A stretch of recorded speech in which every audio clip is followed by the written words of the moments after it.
Hello, my name is Jeff. This is Castle Tutelage, your home defense network. I'm going to be rolling some um, B tape right now about George Zimmerman, and I guess this is the most recent and focused of stand your ground law in Florida. And there's a lot of misconceptions about um, stand your ground. The people will try to knock it and tell you what it isn't, and I want to set the record straight. There's a lot of people who make comments on my videos when we're doing self-defense, and it basically boils down to this. I live in a stand your ground law, and I don't have to, and then they'll say whatever. Now, there's a lot of misconceptions in the media exactly what stand your ground is and what it isn't. In Florida, there is two different statutes, and I'm not going to look them up right now, but there's one um, for stand your ground, and that is that they do not have to articulate a duty to retreat. They don't have to explain why they didn't go which way. That is the most important part of it. Now I want to get back, I want to tell you a little bit why this is important. When the prosecutor is going after you, you need up to 5 things to have a successful self-defense event, and that is innocence, eminence, proportionality, avoidance, and reasonableness. If you lose any one of those, your claim of self-defense falls by the wayside and it's over. When you claim self-defense, you're going to have to say, yes, I shot, killed whomever, but it was in self-defense. Now, if the prosecuting attorney eliminates one of those 5 elements, those essential elements, all you are left with that statement is, yes, I killed somebody. Duty to retreat is the easiest one to knock over because it is subjective. It is totally subjective. When the people on the jury are looking at you and they're trying to figure out exactly what is going on, if you were backed up to a busy street and you didn't go into a busy street because that put added danger to you, that you weren't completely able to remove yourself with a duty to retreat, the prosecutor will come in, well, what is a busy street? Is it 7 cars a second? Is it 20 cars a second? Then it becomes totally subjective, and then you have this kind of circular logic that will hang you from your moment, life or death situation on a here and now moment. That's what is important about the stand your ground. 3, 2, 1.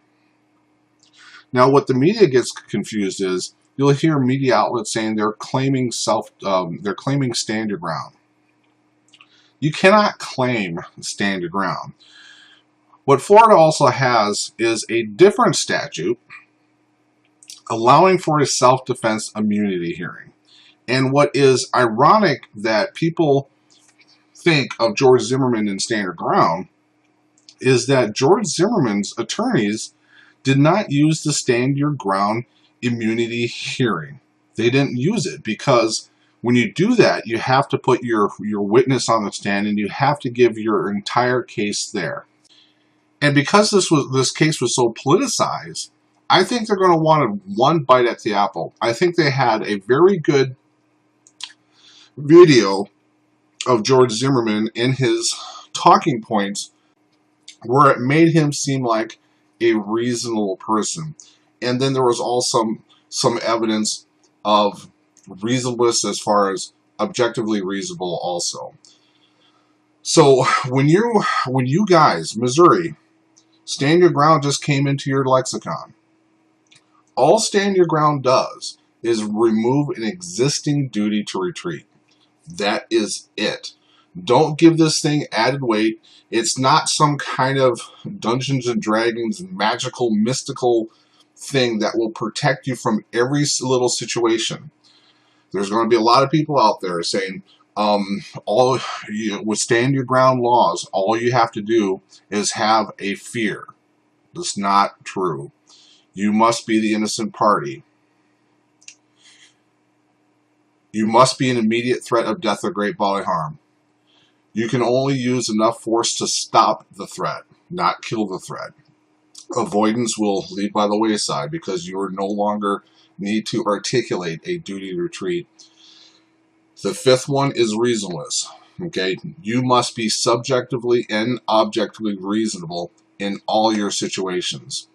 So when people talk about stand your ground, again, when people talk about stand your ground, you need to articulate to the people who are saying it wrong to get it right. There are two elements. The stand your ground law, what all it does is remove a duty to retreat, an existing duty to retreat. You still must have the other four elements. And the other part is a self-defense immunity hearing. Some states have it, some states don't. We're using Florida's right now, and what that does is you go in front of a judge and you present your case. All you have to do is, more likely than not, it was self-defense. By the preponderance of the evidence that what you did was self-defense. The other side of the argument is going to say is, well, you're just allowing a judge to do that. Why not let 12 jury members to do it? Well, this is the problem that they have. If all you have to do is prove by the preponderance of the evidence that your self-defense claim was correct, okay, that's just 51%. Now, if George Zimmerman, he did go to trial, again, his lawyers did not use a stand your ground immunity hearing. Once George Zimmerman went to trial, now the state has to do, now they have to prove their case beyond a reasonable doubt, okay? That is in the high 90%. If you go in front of a judge and the judge says, yes, you are more than likely, 51% more likely it was a self-defense claim, how in God's green earth is the state going to prove beyond a reasonable doubt at 90%? It doesn't make any sense. So the people who poo-poo stand your ground laws, they coming from a political ignorant place where everything is readily explained, but our position has to be an intellectual one. When you are against the stand your ground law, it is an emotional one. No logic behind it. Emotionalism without the benefit of intellect. Stand your ground and self-defense immunity hearing. Two separate issues. My name is Jeff. This is Castle Tools, your home defense network. I hope this helped.